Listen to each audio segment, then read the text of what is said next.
With the bass being so new to their pond, one of the only things I can think about is, are they actually going to eat? Hook? No problem. Heck with this guy. We can even hand feed him. Here, bro. Or close to hand feeding him. No big deal though.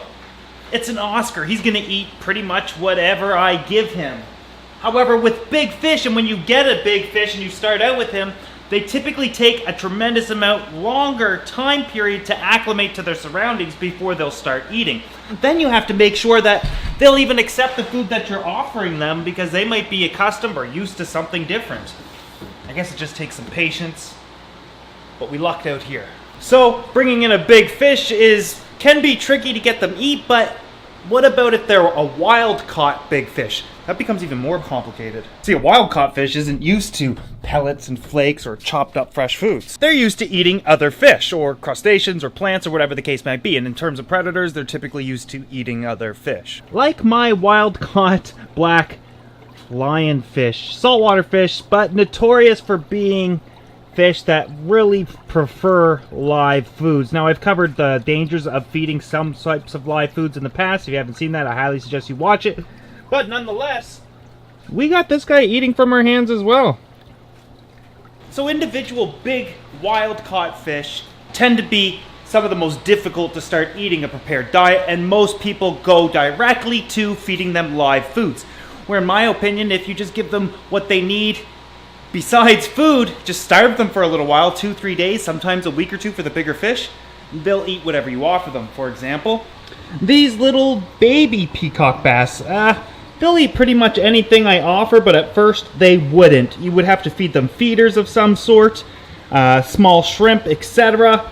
I just kind of starved them for a little bit, and nowadays they'll eat whatever I offer. For example, some chopped up market shrimp. These guys are going to be a blast to feed when they're adults. Heavy hitting little guys. And so the giant gourami as well. Giant gourami is not wild caught. Neither is the bisher that's in there also.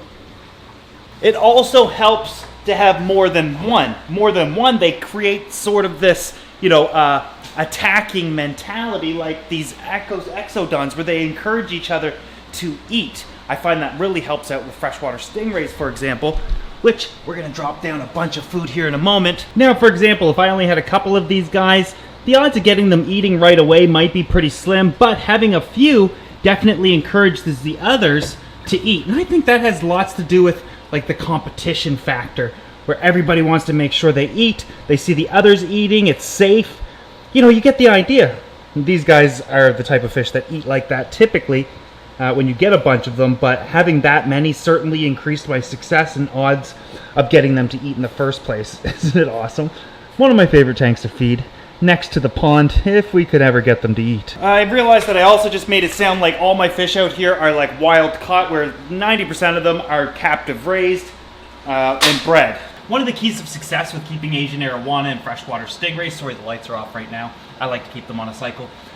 One of the keys to success with these guys is honestly getting them all to eat. You get the rays to eat, you get the arowanas to eat, you're pretty much home free. With that said, of course, they have extravagant requirements in terms of massive aquariums, massive filtration, massive water changes, and if you could provide for them, get them to eat, you'll be okay.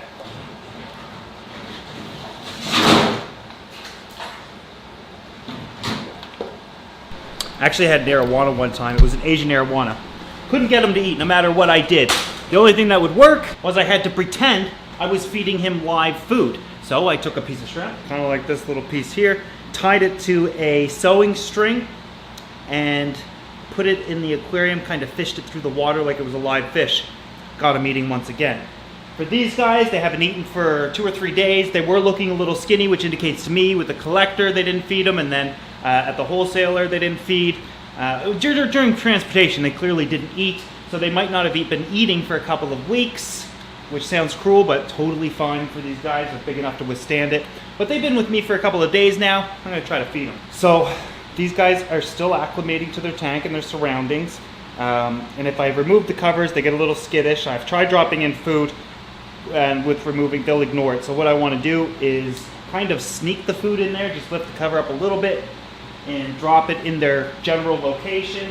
I know that the catfish are eating it, but the bass are not touching it from what I can see. So what I'm going to do is ask you guys to kind of take over. Let me know what happens. So clearly I'm gonna know when I edit this, but for right now on video, I'm just not gonna know.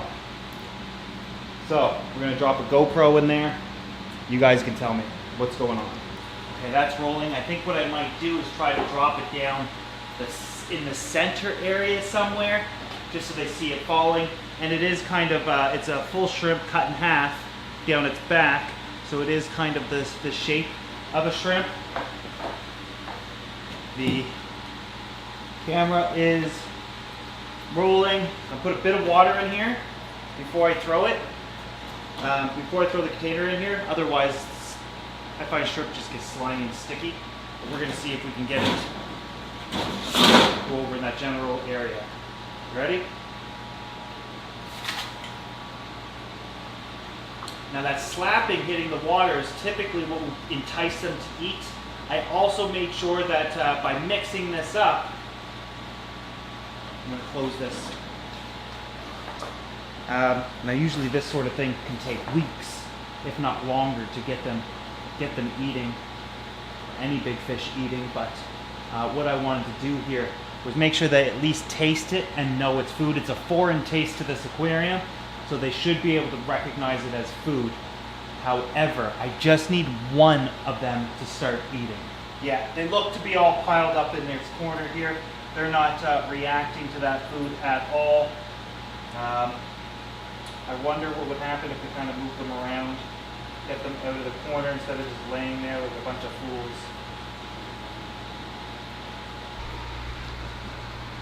But they swam out of the corner at least. The food is, you can see a little bit of the white. That's where it's at. These guys are hugging the bottom, literally, so they're pretty stressed out still. I mean, we've got to give them a week or so. But that's the whole point of these daily videos, if not daily or every other day, is that, like, what I could have done was hide these fish for a while. I've done it before. I could have not shown you them until they were eating, hitting the surface, etc.